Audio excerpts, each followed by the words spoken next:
ওম নমঃ শিবায়, জয় Shiv Shambhu. Hello guys, welcome back to my channel. তোমরা সবাই কেমন আছো? আশা করি তোমরা সবাই ভালো আছো, সুস্থ আছো। তো আজকের ভিডিও টপিক হচ্ছে আমাদের বাড়ির পুরনো শিব ঠাকুরটাকে একটু নতুন করে সাজিয়ে তোলার একটি ভিডিও। তো এখানে আমি দেখো আমার ভোলে বাবাকে সুন্দর করে মুছে পরিষ্কার করে নিয়েছি। তারপরে আমি ব্ল্যাক কালারের একটা অ্যাক্রিলিক কালার এখানে ইউজ করেছি। তো এটা 2 কোট করে ইউজ করতে হবে, জল ছাড়া। তো আমি এখানে 2 কোট করে ইউজ করেছি। শুকিয়ে যাওয়ার পরে আমি এখানে হোয়াইট কালারের বদলে আমি কিন্তু বাসন্তী কালারটা ইউজ করেছি। তো বাসন্তী কালারটা ইউজ করার ফলে দেখলাম খুবই সুন্দর লাগছিল।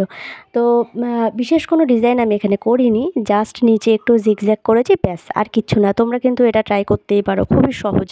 তো এখানে একটু রেড টাচ, যেটা না দিলেই নয়, সবচেয়ে সুন্দর লাগে এই রেড কালারের এই টাচটা।